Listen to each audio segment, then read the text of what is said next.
sounds like a good idea to you. All deposits in the account are not safe from loss of principal. The customer can pay more than the minimum monthly, not less. If they attempt to pay less, the financial institution keeps all the previous contributions.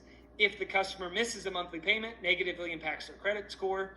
Contribution made to the account is not liquid, results in less safety, increased tax liability. Finally, the money in the account earns a 0% rate of return. Now, we usually ask people to stand up and sit down when they feel like getting out. By this point, I can promise you almost everybody in the audience is sat down. But it's something that most of the audience likely has. It's the home and mortgage. Again, there's a lot of power in owning your home, right?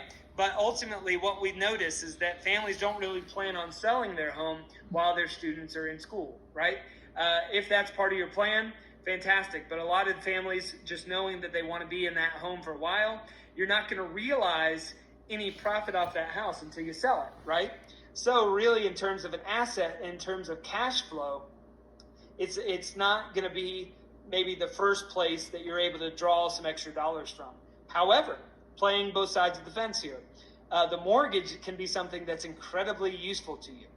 Number one, that mortgage interest is tax deductible. So it's something that can help you show less income, right?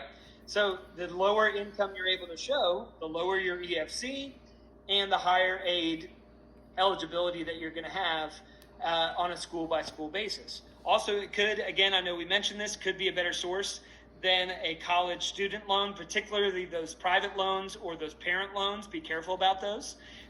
If you want to tap into that equity, in that case, it could come out to you at a better percentage, interest rate percentage, than you might be getting from a student loan. Also, could be used to increase cash flow. A refinance is a question we get a lot. If that's something that makes sense for your families, looked at it from all sides, not necessarily just for college, but if you do take advantage of a refinance, then you can lower your monthly payment, increase your monthly cash flow, and use those dollars for college or otherwise. Just something to remember, those home equity lines of credit no longer tax deductible for purposes other than home improvements. But here's a little secret. I know we've been sitting at the house, staring at the same walls for a while now. If you've been thinking about repainting or doing some work on the kitchen, maybe adding a deck or a porch or something of that nature, it could be a good time to look into that. Here's why. If you take a home equity line out and use it for those home improvements, it could deduct on your taxes, thereby showing less income, lowering your EFC, increasing your aid eligibility. Could be a good time to do a home improvement if that could be something useful for you, right? So, just a quick little secret and idea there. Now, that's the sticks and bricks.